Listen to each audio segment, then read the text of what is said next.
అనంత పద్మనాభ స్వామి గుడి తిరువనంతపురం. నేను యూట్యూబ్ లో వీడియోస్ చేయడం స్టార్ట్ చేసిన మొదటి రోజు నుండి ఈ రోజు వరకు ఆల్మోస్ట్ ప్రతి వీడియో కింద ఉండే one of the most common comment Anantha Padmanabha Swamy గుడి మీద ఒక వీడియో చేయండి అని. అయితే ఈ కామెంట్స్ అన్ని చూసిన తర్వాత ఆల్రెడీ యూట్యూబ్ లోని పెద్ద పెద్ద యూట్యూబర్స్ కూడా ఈ టాపిక్ మీద చాలా వీడియోస్ చేశారు కదా, ఎందుకని ఇంకా ఇంతమంది ఆ టాపిక్ మీద నన్ను వీడియో చేయమని అడుగుతున్నారు అని నాకు కూడా డౌట్ వచ్చింది. అందుకే ఇప్పటి వరకు యూట్యూబ్ లో ఉన్న ప్రతి అనంత పద్మనాభ స్వామి వీడియోను కూడా నేను క్లియర్ గా చూసి ఒక క్లారిటీ తెచ్చుకున్నాను. ఆ క్లారిటీ ఏంటంటే వాళ్ళందరూ చాలా బ్యూటిఫుల్ గా ఎక్స్ప్లెయిన్ చేశారు. కాకపోతే 90% మంది కేవలం గుడి కింద ఉన్న సీక్రెట్ వాల్స్ గురించి, ఆ సీక్రెట్ వాల్స్ లో ఉండే నిధి గురించి ఫోకస్ చేశారు తప్ప ఈ గుడిని నిర్మించిన మొదటి రోజు నుండి ఈ క్షణం వరకు ఏం జరిగింది అన్న విషయాన్ని మాత్రం ఎవ్వరు ఎక్స్ప్లెయిన్ చేయలేదు. అందుకే ఈ రోజు ఈ వీడియోలో అనంత పద్మనాభ స్వామి గుడి నిర్మాణం ఎలా జరిగింది, గుడి నిర్మాణం జరిగిన మొదటి రోజు నుండి ఈ క్షణం వరకు ఏం జరిగింది అన్న విషయాన్ని మీ కళ్ళకు కట్టినట్టు చూపిస్తూ చాలా డీటెయిల్డ్ గా ఎక్స్ప్లెయిన్ చేయబోతున్నాను. ఖచ్చితంగా చెప్తున్నాను, మీరు ఈ ఒక్క వీడియో చూసిన తర్వాత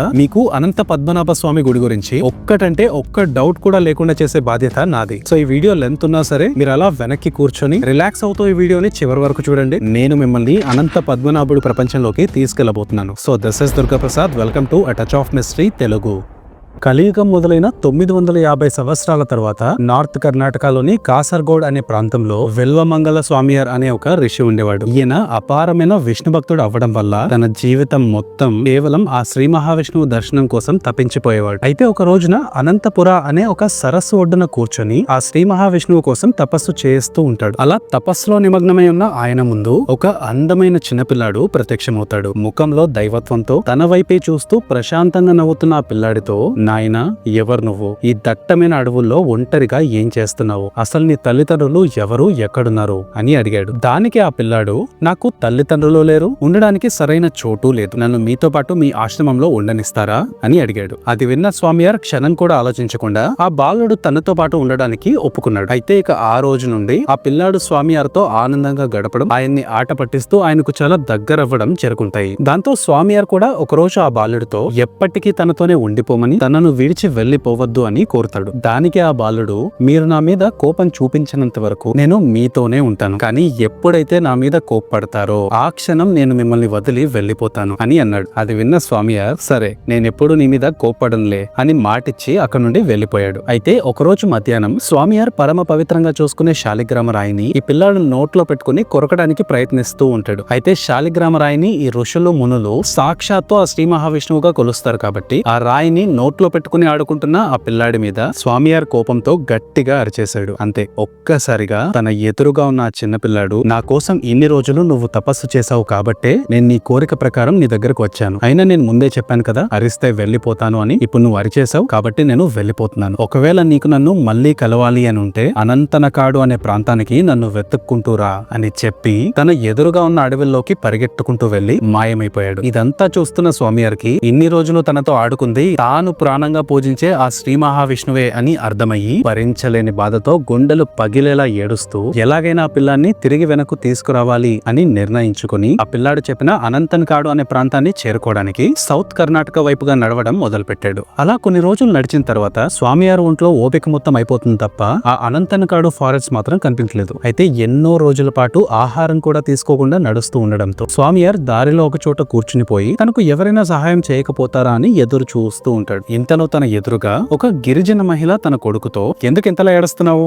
ముందు నువ్వు ఆ ఏడు పాపు, లేదంటే నిన్ను ఆ అనంతనకాడులో పడేస్తాను అని అంటుంది. అంతే, అనంతనకాడు అన్న పేరుని ఆ తల్లి నోట విన్న మరుక్షణం స్వామియారికి పోయిన ప్రాణం తిరిగి వచ్చినట్టు అనిపించి ఆ తల్లి దగ్గరకు పరిగెట్టుకుంటూ వెళ్లి దయచేసి తనను ఆ అనంతనకాడుకు తీసుకెళ్లమని ప్రాధేయపడతాడు. అయితే స్వామియార్ పరిస్థితిని అర్థం చేసుకున్న ఆ గిరిజన మహిళ దారి చూపించడానికి ఒప్పుకొని తన కోసం తెచ్చుకున్న ఆహారాన్ని ఆయనకు ఇచ్చి, ముందు మీరు ఇది తినేయండి, ఆ తర్వాత మనం బయలుదేరదాం అని అంటుంది. అప్పటికే ఆకలితో అలమటించిపోతున్న స్వామియార్ ఒక్క క్షణం కూడా ఆలోచించకుండా ఆవిడిచ్చిన ఆహారంలో ఒక సగభాగాన్ని తినేసి మిగిలిన సగభాగాన్ని అలానే తనతో ఉంచుకొని అనంతనకాడు వైపుగా బయలుదేరతాడు. అలా కొద్ది దూరం వెళ్లిన తర్వాత ఆ గిరిజన మహిళ ఒక అడవిని చూయించి, ఓ స్వామి, ఇదే మీరు అడిగిన ఆ అనంతనకాడు అని చెప్పి అక్కడి నుండి వెళ్లిపోతుంది. దాంతో స్వామియార్ ఆ మహిళకు ధన్యవాదాలు చెప్పి ఆ పిల్లాడి కోసం ఆ దట్టమైన అడవిలో తీవ్రంగా గాలించడం మొదలు పెడతాడు. అయితే అలా కొద్ది సమయం గడిచిన తర్వాత స్వామియార్కి దూరంగా ఉన్న ఒక ఇలుప్ప ట్రీ దగ్గర ఆ పిల్లాడు స్వామివారిని చూసి నవ్వుతూ ఉండడం కనిపిస్తుంది. అంతే, ఒక్కసారిగా ఆ పిల్లాడు కనిపించాడు అన్న ఆనందంతో ఆ చెట్టు వైపుగా పరిగెట్టుకుంటూ వెళ్తున్నప్పుడే ఆ చిన్న పిల్లాడు వెనక్కి వెళుతూ ఆ ఇలుప్ప ట్రీలోకి కలిసిపోతాడు. అలా కలిసిపోయిన మరుక్షణం ఆ మహావృక్షాన్ని చీల్చుకుంటూ ఒక్కసారిగా ఆయన ముందు సాక్షాత్తు ఆ శ్రీ మహావిష్ణువే 12 కిలోమీటర్ల పొడవున్న అతిపెద్ద అనంత పద్మనాభుడి రూపంలో ప్రత్యక్షమవుతాడు. ఎన్నో ఏళ్లుగా ఆయన చేస్తున్న తపస్సుకు ఫలితం లభించడంతో స్వామివారి ఆనందానికి అవధుల్లేవు. కాకపోతే స్వామివారు ఒకవైపు ఆనందంతో ఇంకొక వైపు ఆశ్చర్యంతో ఆ అనంత పద్మనాభుడి రూపాన్ని కళ్ళప్పగించి చూస్తూ, స్వామి, ఇన్నాళ్లకు నా భక్తిని మెచ్చి నాకు దర్శనమిచ్చారా? ఈ క్షణం కోసమే కదా నా జీవితం మొత్తం ఎదురు చూసింది. కానీ మీరు ఇంతటి అపారమైన రూపంలో నా ఎదుట ప్రత్యక్షమైతే నేను మిమ్మల్ని ఎలా పూజించాలి, మీకు ఆలయాన్ని ఎలా నిర్మించాలి, దయచేసి మీరే సెలవివ్వండి అని కోరాడు. అది విన్న మహావిష్ణువు తన అపారమైన పరిమాణాన్ని తగ్గించుకుంటూ 18 అడుగుల అనంత పద్మనాభుడు విగ్రహంలా మారిపోయాడు. అయితే ఆ 18 అడుగుల అనంత పద్మనాభుడి రూపానికి ఒక్క ద్వారం సరిపోకపోవడంతో ఆ ఆలయంలో 3 ద్వారాలను ఏర్పాటు చేసి మొదటి ద్వారంలో ఆయన ముఖభాగం, రెండో ద్వారంలో నాభి, మూడో ద్వారంలో పాదాలు కనిపించేలా నిర్మించాడు. సో ఇది కేరళ అనంత పద్మనాభ స్వామి చరిత్రలోని మొట్టమొదటి ఘట్టం. అయితే ఇదంతా కూడా 9వ శతాబ్దంలో జరిగింది అని చెప్పాను కదా. అయితే ఆ టైంలో కేరళ ప్రాంతాన్ని చెరా డైనాస్టీకి చెందిన రాజులు పరిపాలించేవాళ్ళు. అయితే వాళ్ళు ఏ రోజైతే స్వామివారి కథను తెలుసుకుంటారో సాక్షాత్తు ఆ శ్రీ మహావిష్ణువే ఆ ప్రాంతంలో సేద తీరుతున్నాడు అని అర్థం చేసుకుంటారో అనంత పద్మనాభ స్వామి గుడి యొక్క రూపురేఖల్ని మార్చేయడం మొదలు పెట్టారు. వాళ్ళ పరిపాలనలోనే విగ్రహం చుట్టూ ఉన్న చెక్క మంటపాన్ని విస్తరించారు. చుట్టూ పెద్ద పెద్ద రాతి కట్టడాలను నిర్మించారు. ఆలయం చుట్టూ పెద్ద పెద్ద గోడలను, మంటపాలను కట్టించి నిత్యం పూజలు నిర్వహించడానికి అర్చకులను కూడా నియమించారు. దాంతో అప్పటి వరకు ఒక మారుమూల ప్రాంతంలో ఉన్న ఈ అనంత పద్మనాభుడి ఆలయం గురించి రాజ్యాలు దాటి దేశం మొత్తం మాట్లాడుకోవడం మొదలు పెట్టారు. అలా కొన్ని వందల సంవత్సరాల పాటు సాక్షాత్తు ఆ శ్రీ మహావిష్ణువే అక్కడ సేద తీరుతున్నాడు అని నమ్మి కొన్ని వేల మంది ఆయన్ని దర్శించుకుంటూ ఉండేవాళ్ళు. అయితే 10వ శతాబ్దం వరకు బానే ఉంది. కానీ 11వ శతాబ్దం మొదలైనప్పటి నుండి చెరా డైనాసిటీ డౌన్ ఫాల్ స్టార్ట్ అయ్యి 12వ శతాబ్దం చివరికి వచ్చేసరికి కేరళ ప్రాంతం మొత్తం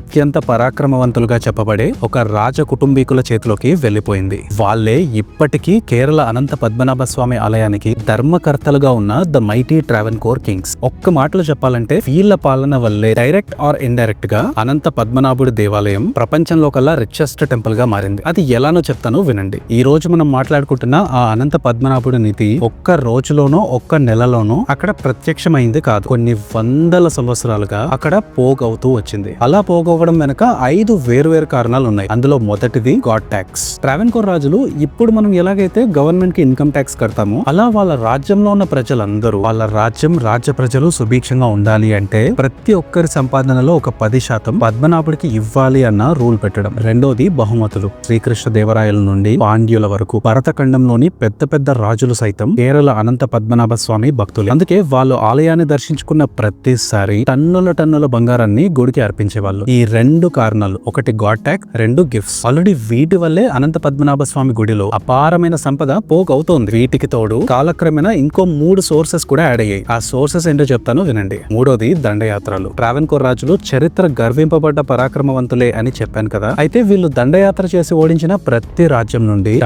టన్నుల బంగారాన్ని, వజ్రాల్ని తీసుకొచ్చేవాళ్ళు. అలా తెచ్చిన సంపద వల్ల ట్రావెన్కోర్ ఖజానా అమాంతం పెరుగుతూ ఉండేది. నాలుగోది మహారాణి గౌరీ లక్ష్మీబాయి. అయితే ఈవిడ ట్రావెన్కోర్ రాజ్యానికి రాణిగా ఉన్న సమయంలో కొన్ని సేఫ్టీ రీజన్స్ కారణంగా రాజ్యంలోని ఆలయాల్లో అవసరానికి మించి ఉన్న బంగారం మొత్తాన్ని ఆల్రెడీ పెరుగుతున్న ట్రావెన్కోర్ ఖజానాలో పెట్టించింది. అండ్ చివరిది అతి ముఖ్యమైనది బ్లాక్ గోల్డ్ గా పిలువబడే పెప్పర్, మిరియాలు. ఆ కాలంలో లిటరల్లీ ప్రపంచంలో కల్లా అత్యధిక పెప్పర్ ప్రొడక్షన్ కేవలం ట్రావెన్కోర్ రాజ్యంలోనే జరుగుతూ ఉండేది. అండ్ ఆ మిరియాలకు ఎంత వాల్యూ ఉండేదంటే మీరు ఒక్క పిడికెడు మిరియాలని పక్క దేశానికి అప్పచెపితే వాళ్ళు తిరిగి మీకు ఒక పిడికెడు బంగారాన్ని ఇచ్చేవాళ్ళు. అంతటి విలువైన మిరియాలు అత్యధికంగా ట్రావెన్కోర్ రాజ్యం నుండి వేరే దేశాలకి ఎక్స్పోర్ట్ అవుతూ ఉండడంతో ఒక్కసారిగా ఇతర దేశాల నుండి బంగారం, వజ్రాలు, వైడూర్యాలు ఉప్పలు తెప్పలుగా ట్రావెన్కోర్ ఖజానాలో పోగయ్యేవి. అయితే ఈ విషయాన్ని తెలుసుకున్న నెదర్లాండ్ అండ్ పోర్చుగీస్ వాళ్ళు 1741లో ట్రావెన్కోర్ రాజ్యం మీద దాడి చేశారు. బట్ చెప్పాను కదా, ట్రావెన్కోర్ రాజులు చరిత్ర గర్వింపబడ్డ పరాక్రమవంతులు అని. కాబట్టి ఆ 2 దేశాలని వాళ్ళ చాకచక్యంతో ఓడించి తరిమి కొట్టారు. అయితే ఇంతలో తన రాజ్యాన్ని శరవేగంగా విస్తరించుకుంటున్న టిప్పు సుల్తాన్ ఆల్మోస్ట్ కేరళలోని ఎర్నాకులం వరకు వచ్చేసాడు. అయితే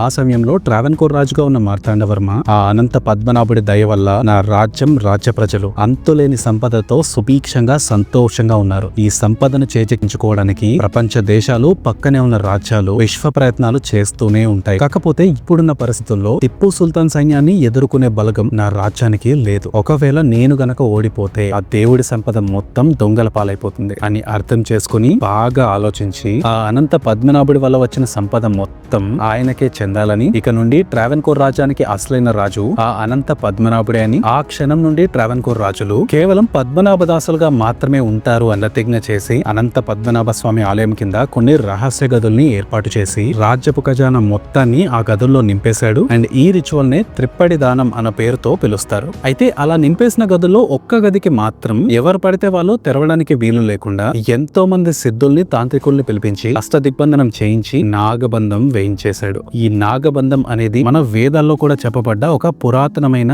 సెక్యూరిటీ లాకింగ్ టెక్నిక్. దీన్ని నలంద యూనివర్సిటీ ఉన్నంత వరకు కూడా చాలా మంది నేర్చుకునే వాళ్ళు. కానీ ఎప్పుడైతే నలంద యూనివర్సిటీ తగలబడిపోయిందో ఇక అప్పటి నుండి ఈ నాగబంధనం అనే కాన్సెప్ట్ గురించి చాలా మందికి అవగాహన లేకుండా పోయింది. అప్పటికే ఎవరైతే నేర్చుకుని ఉన్నారో వాళ్ళు నెక్స్ట్ జనరేషన్స్ కి ఆ విద్యను నేర్పిస్తూ ఉండేవాళ్ళు. అయితే ఇప్పుడున్న కాలంలో నాగబంధం తెలిసిన వాళ్ళు, దాన్ని విడిపించే గరుడ మంత్రాన్ని తెలిసిన వాళ్ళు ఆల్మోస్ట్ ఎవరూ లేరనే చెప్తారు. ఇక మనం వీడియోలోకి వచ్చేస్తే అనంత పద్మనాభ స్వామి గుడిలో ఉన్న నిధికి కారణం వందల సంవత్సరాలుగా కడుతున్న గాడ్ ట్యాక్స్, ఎంతో మంది రాజులు చక్రవర్తులు అర్పించిన బహుమతులు అండ్ అన్నిటికన్నా ముఖ్యంగా ట్రావెన్కోర్ రాజ్యం నుండి ఆ ఆలయ నేలమాలిగల్లోకి తరలించిన ఖజానా. మనకు బింబిసార మూవీలో చూపిస్తారు కదా, ఏనుగుల గుంపుతో బంగారాన్ని తరలించడం. అప్పట్లో ట్రావెన్కోర్ రాజులు కూడా అలానే ఏనుగులతో ఆ సంపద మొత్తాన్ని ఆ గదులోకి తరలించారు అని చెప్తారు. అయితే నేను చెప్పిన ఈ సంఘటన మొత్తం దాదాపు 270 సంవత్సరాల క్రితం జరిగింది. అంటే అప్రాక్సిమేట్లీ 1750 1750లో జరిగింది. సో ఇప్పుడు నేను మీకు 1750 తర్వాత ఏం జరిగింది, ఈ గదిని ఎవరు ఎప్పుడు ఎన్నిసార్లు ఓపెన్ చేశారు అన్న విషయాన్ని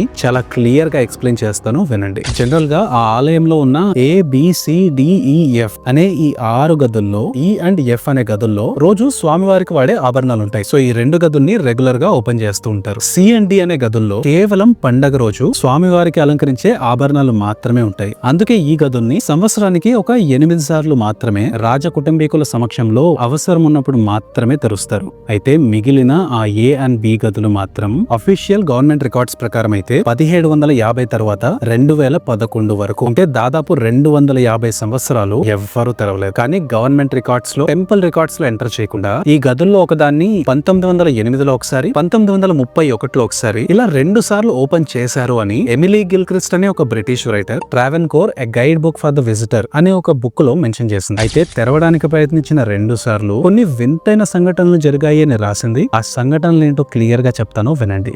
ముందుగా 1908లో కొంతమంది గుర్తు తెలియని మనుషులు అనంత పద్మనాభుడి గుడి కింద ఉన్న ఆ 2 గదుల్లో అపారమైన సంపద ఉంది అని తెలుసుకుని ఆ నిధిని వాళ్ళ స్వలాభం కోసం బయటకు తీయాలి అని నిర్ణయించుకున్నారు. అలా సమయం కోసం ఎదురు చూస్తూ సరిగ్గా సాయంత్రం చీకటి పడగానే చేతిలో టార్చ్ లైట్లు పట్టుకుని ఈ రోజుతో అంతులేని బంగారాన్ని సొంతం చేసుకోబోతున్నాము అన్న ఆశతో నానా తంటాలు పడి మొత్తానికి ఆ రహస్య గదులు ఎక్కడున్నాయో కనుక్కోగలిగారు. అయితే తమ ఎదురుగా ఉన్న గదుల్లో ఒక్క గదిని తెరవగలిగినా చాలు వాళ్ళ తలరాతలే మారిపోతాయి అని పలుగు పారా తీసుకుని వాళ్ళ ఎదురుగా ఉన్న ద్వారం మీద ఒక్క దెబ్బ వేశారు. అంతే, ఒక్కసారిగా తేనె పుట్టలో నుండి తేనెటీగలు వచ్చినట్టుగా వాళ్ళ కన్నుచూపు మేరంతా విషపూరితమైన నాగపాములు ఉసలు కొడుతూ వాళ్ళ మీద దాడి చేయబోయాయి. దాంతో అక్కడ ఏం జరుగుతుందో అర్థమయ్యి తమ ప్రాణాలను అరిచేతిలో పెట్టుకుని పరుగున వాళ్ళందరూ గుడి నుండి బయటపడ్డారు. సో ఇది ఎమిలీ గిల్క్రిస్ట్ ప్రకారం 1908లో జరిగిన సంఘటన. ఇప్పుడు నేను మీకు 1931 అంటే ఈ సంఘటన జరిగిన 23 సంవత్సరాల తర్వాత ఏం జరిగిందో చెప్తాను, వినండి. చిత్తిర తిరునాల్ బలరామ వర్మ అనే ఒక ట్రావెన్కోర్ రాజు తన పూర్వీకులు ఇచ్చిన మాట ప్రకారమే పేరుకు రాజైనప్పటికీ కేవలం పద్మనాభదాసుడుగానే ఉంటూ రాజ్యాన్ని పాలించేవాడు. అయితే 1931లో ట్రావెన్కోర్ రాజ్యానికి ఒక భయంకరమైన కరువు వచ్చింది. అది ఎలాంటి కరువు అంటే లిటరల్లీ ఆ రాజ్యంలో వర్షాలు కురవక, పంటలు పండక ప్రజలు ప్రాణాలు కోల్పోతున్నారు. అయితే అదే సమయానికి బలరామవర్మ ఖజానా కూడా ఖాళీ అయిపోవడంతో ఇక ఏం చేయాలో అర్థం కాక గత్యంతరం లేని పరిస్థితుల్లో ప్రజల ప్రాణాలు కాపాడుకోవడానికి ఆయన ఎవ్వరూ ఊహించని ఒక నిర్ణయాన్ని తీసుకున్నాడు. అదే ఆ అనంత పద్మనాభుడి నిధిని తెరవడం. అయితే బలరామవర్మ ఆజ్ఞ మేరకు 1931 డిసెంబర్ 6వ తారీఖున సరిగ్గా ఉదయం 10 గంటలకు గుడి అధికారులు, బలరామవర్మ, కొంతమంది సైనికులతో పాటు ద హిందూ పత్రిక ప్రతినిధి కూడా గుడి లోపలకు ప్రవేశించి ముందుగా తుప్పుపట్టిన తాళాలతో ఆ గది ద్వారాన్ని తెరవడానికి ప్రయత్నించారు. అయినా ఎంత ప్రయత్నించినా ఆ ద్వారాలు తెరుచుకోకపోవడంతో బలరామవర్మ తలుపులు పగలగొట్టమని ఆదేశించాడు. అంతే, ఒక 2-3 గంటల పాటు పెద్ద గొడ్డళ్లతో, ఇనప రాడ్లతో ఆ గుడి ప్రాంగణం మొత్తం దత్తరిల్లిపోయింది. ఇక అక్కడున్న వాళ్ళందరూ నానా తంటాలు పడ్డ తర్వాత మొత్తానికి ఆ రహస్య గది ద్వారం తెరుచుకుంది. కనిపించింది. అంతే, వాళ్ళ ఎదురుగా ధాన్యాగారంలో ధాన్యం పడేసినట్టుగా కుప్పలు తెప్పలుగా పడేసి ఉన్న బంగారు నాణేలు, వజ్రాలు, నగలు, విగ్రహాలు, ఇలా లెక్కలేనంత సంపద కనిపించింది. అయితే బలరామవర్మ తనకు ఎంత సంపద అయితే అవసరం ఉందో అంత సంపదను మాత్రమే 4 చెక్క పెట్టెలలో తీసుకుని ఆ ద్వారాన్ని యథావిధిగా మూసేసి తిరిగి రాజ్యానికి వెళ్లిపోయాడు. అయితే నేను ఇప్పుడు చెప్పిన ఈ 1931 ఇన్సిడెంట్ మొత్తాన్ని ద హిందూ పత్రిక ప్రతినిధి ఉన్నారు కదా, ఆయనే స్వయంగా ఒక ఆర్టికల్ లో పబ్లిష్ చేశారు. సో ఇలా 1908లో ఆ ద్వారాన్ని ఓపెన్ చేయడానికి ట్రై చేసి ఫెయిల్ అయ్యారు. 1931లో ట్రై చేసి కొంత సంపదను మాత్రమే తీసుకుని ఆ ద్వారాన్ని తిరిగి మూసేశారు. అయితే 1908లో ప్రయత్నించిన ఆ గుంపు కేవలం వాళ్ళ స్వలాభం కోసం మాత్రమే ఆ నిధిని తెరవడానికి ప్రయత్నించారు కాబట్టే విష సర్పాలు అడ్డుపడ్డాయని, బలరామవర్మ రాజ్య సుభిక్షం కోసం తీసుకున్నాడు కాబట్టే తనకు ఎటువంటి హాని జరగలేదు అని అంటూ ఉంటారు. అయితే ఇలా అవసరం కోసం ఆ నిధిని తెరిచినట్టు గనక బయట తెలిస్తే ఎవరు పడితే వాళ్ళు ఆ నిధి కోసం ఎగబడతారు అని భావించి బలరామవర్మ ఏ ఒక్క టెంపుల్ రికార్డ్స్ లో కూడా ఈ విషయాన్ని మెన్షన్ చేయకుండా జాగ్రత్త పడ్డాడు. అందుకే ద హిందూ పత్రిక ప్రతినిధి ఇచ్చిన ఈ అన్అఫీషియల్ స్టేట్మెంట్ తప్ప 1931లో ఈ ద్వారాన్ని తెరిచారని గాని అందులో ఇంత సంపద ఉందని కానీ అఫీషియల్ టెంపుల్ రికార్డ్స్ లో ఎక్కడ మెన్షన్ చేయలేదు. ఇదిలా ఉంచితే ఈ సంఘటన జరిగింది 1931లో కదా. అప్పటి నుండి దాదాపు 80 సంవత్సరాల పాటు కేవలం CDEF అనే ఈ 4 గదుల్ని మాత్రమే అవసరమైనప్పుడు తెరుస్తూ ఉండేవారు తప్ప A and B గదుల్ని మాత్రం ఎవ్వరూ ఎప్పుడూ ఓపెన్ చేయలేదు. అయితే 2007లో ఒక రిటైర్డ్ IPS ఆఫీసర్ అయిన టిపి సుందర్ రాజన్ గారు అనంత పద్మనాభ స్వామి గుడిలోని బంగారం తగ్గిపోతోందని, ఖచ్చితంగా ఇంటి దొంగల పాలవుతోందని, వెంటనే గుడి బాధ్యతను స్టేట్ గవర్నమెంట్ తీసుకోవాలి అని హైకోర్టులో ఒక పిటిషన్ వేశాడు. అయితే ఆ పిటిషన్ ని పరిశీలించిన హైకోర్టు ఇక నుండి ఆ గుడి బాధ్యత ప్రభుత్వాందే అని తీర్పు కూడా ఇచ్చేసింది. ఒక్కసారిగా ట్రావెన్కోర్ రాజ కుటుంబీకులు ఆశ్చర్యపోయి తరతరాలుగా పద్మనాభ దాసులుగా ఉండడం మా హక్కు అని, దాన్ని తీసేసే అధికారం మీకు లేదు అని మళ్లీ సుప్రీంకోర్టులో ఆ పిటిషన్ ని ఛాలెంజ్ చేశారు. అయితే అలా కోర్టులో ఆ కేసు నడుస్తున్న సమయంలోనే 2011లో అనంత పద్మనాభ స్వామి గుడిలో ఒక గోల్డ్ పెయింటింగ్ మిషన్ బయటపడింది. ఇక దాంతో సుందర్ రాజన్ గారు వేసిన పిటిషన్ మరింత బలపడి ముందైతే ఆ గుడి కింద ఉన్న సంపద మొత్తాన్ని కోర్టుకి లెక్క చెప్పాల్సిందిగా సుప్రీంకోర్టు ఆదేశించింది. దానికోసం lawyers, RBI staff, German technicians ఇలా 7 మందితో ఉన్న ఒక కమిటీని కూడా నిర్మించింది. దాంతో 2011 జూన్ 27వ తారీఖున సుప్రీంకోర్టు నియమించిన ఆ కమిటీ గుడిలోని నేలమాళిగలను ఒక్కొక్కటిగా తెరిచి లెక్క పెట్టడం మొదలు పెట్టారు. అయితే ముందుగా అప్పటికే తెరిచి ఉన్న CDEF ఈ 4 గదులను లెక్క పెట్టి సుమారు ఒక 3,000 నుంచి 5,000 కోట్లు విలువ చేసే సంపద ఇక్కడ ఉండొచ్చు అని అంచనా వేశారు. ఆ తర్వాతే A అనే గది దగ్గరకు వెళ్లి దాదాపు 8 గంటల పాటు అష్ట కష్టాలు పడ్డ తర్వాత మొత్తానికి ఆ A గది ఓపెన్ అయింది. అయితే వాళ్ళ ఎదురుగా చిమ్మ చీకటి తప్ప ఇంకేమీ కనపడకపోవడంతో బహుశా ఈ గదిలో ఏం లేవేమో అని అనుకుంటూ ఆ గదిని మెల్లగా శుభ్రం చేయడం మొదలు పెట్టారు. అప్పుడే వాళ్లకు నేల మీద ఒక పెద్ద ద్వారం లాంటి బండరాయి కనిపించింది. దాన్ని జరపడానికి ఒక 5 మంది కలిసి ఒక అరగంట పాటు కష్టపడిన తర్వాత మొత్తానికి పక్కకు తొలగించారు. ఇక లోపలికి వెళ్లే ముందు ఫైర్ సిబ్బంది పెద్ద పెద్ద పైపులు వేసి ఆక్సిజన్ ని లోపలికి పంపించారు. అప్పుడే వాళ్ళ ఎదురుగా ఉన్న ఆ ఇరుకైన స్వరంగంలోకి మెల్లగా అడుగు పెడుతూ ఆ మార్గం ఎక్కడికి తీసుకెళ్తుందో ఏంటో అని ఆలోచిస్తూ కొద్ది దూరం పాటు వెళ్లారు. అయితే అలా కొద్దిసేపటి తర్వాత లోపలికి అడుగు పెట్టిన ప్రతి ఒక్కరూ స్తంభించిపోయారు. ఎందుకంటే వాళ్ళ ఎదురుగా ఒక సముద్రం కనిపించింది. కాకపోతే ఆ సముద్రంలో నీళ్లకు బదులు బంగారు నాణేలు, వజ్రాలు, కిరీటాలు, విగ్రహాలు ఇలా కళ్ళు చెదిరిపోయే సంపద కనిపించింది. అయితే ఈ సంపద మొత్తాన్ని వాళ్ళు పెట్టినప్పుడైతే చెక్క పెట్టెల్లోనే పెట్టారు. కానీ వందల సంవత్సరాలు గడిచిపోయాయి కదా, అందుకే ఆ చెక్క పెట్టెలు కరిగిపోయి పొడిగా మారిపోయాయి. ఇంకా ఆ షాక్ నుండి తేరుకున్న కమిటీ సభ్యులు ఆ సంపదను లెక్క పెట్టడం మొదలు పెట్టారు. అలా దాదాపుగా 4 నెలల పాటు లెక్క పెట్టిన తర్వాత ఈ గదిలోని సంపదకు ఎగ్జాక్ట్ వాల్యుయేషన్ చెప్పడం కష్టమని, కేవలం బంగారు, వెండి యొక్క వెయిట్ పరంగా చూసుకుంటే ఒక 1,20,000 నుండి 1,30,000 కోట్ల వరకు ఈ సంపద విలువ ఉంటుంది అని అంచనా వేశారు. అయితే ఇదంతా కూడా దొరికిన బంగారం, వెండి యొక్క వెయిట్ ని బేస్ చేసుకుని, అప్పుడు ఆ రోజు బంగారం, వెండి ధరలను బేస్ చేసుకుని వాళ్ళు ఇచ్చిన ఒక అప్రాక్సిమేట్ వాల్యుయేషన్. అప్పటికి ఇప్పటికి బంగారం ధర ఎలా పెరిగిందో నేను మీకు స్పెషల్ గా చెప్పకర్లేదు. అండ్ మోర్ ఓవర్ ఇవన్నీ కూడా యాంటిక్స్. నార్మల్ మార్కెట్ ప్రైస్ కన్నా వీటి వాల్యూ అట్లీస్ట్ ఒక 5 to 10 టైమ్స్ ఎక్కువ ఉంటుంది. అయితే ఇదంతా కూడా కేవలం వాల్ట్ ఏలో దొరికిన సంపద విలువ మాత్రమే. మీరు గమనిస్తే వాల్ట్ ఏలో అప్రాక్సిమేట్ గా 1,20,000 నుంచి 1,30,000 కోట్ల సంపద ఉంది. వాల్ట్ CDEF ఈ 4 కలిపి ఒక 3,000 నుంచి 5,000 కోట్ల సంపద ఉంది. సో అప్రాక్సిమేట్లీ ఈ 5 గదుల వాల్యుయేషన్ ఒక 1,25,000 కోట్ల నుండి 1,30,000 కోట్ల వరకు ఉంది. అయితే వాల్ట్ CDEF అయిపోయి వాల్ట్ ఏ కూడా అయిపోయింది. ఇక కమిటీ సభ్యులు వాళ్ళు వచ్చిన పనిని పూర్తి చేయడానికి మిగిలిన చివరి గదైన వాల్ట్ B ఎదురుగా నించున్నారు. అయితే గుడిలోని మిగతా 5 గదుల ద్వారాలు ఒక్కలా ఉంటే ఈ 6వ గది ద్వారం మాత్రం ఇంకోలా ఉంది. దీనికి పెద్ద పెద్ద తాళాలు లేవు, ఇన్ఫాక్ట్ అసలు గొల్లెమే లేదు. కానీ దాని మీద ఉన్నదల్లా 2 వైపులా 2 నాగుపాములు ఆ గదికి కాపలా కాస్తున్నట్టుగా చిహ్నాలు. నేను మీకు స్టార్టింగ్ లో చెప్పాను కదా, 1750లో మార్తాండవర్మ ఒక్క గదికి మాత్రమే సిద్ధుల్ని తాంత్రికుల్ని పిలిపించి నాగబంధనం వేయించారు అని. సో ఆ గదే ఈ గది. అయితే ఈ కమిటీ మెంబర్స్ మాత్రం మిగిలిన వాల్ట్ బిన్ కూడా ఓపెన్ చేద్దామని ప్రయత్నించబోతారు. అప్పుడే ఆ గుడి యొక్క ప్రధాన అర్చకులు వాళ్ళను ఆపి, ఆ గుడి ద్వారాల మీద ఉన్న పాములు నాగబంధానికి ప్రతీకలని, ఆ నాగబంధాన్ని ఛేదించడానికి ఉన్న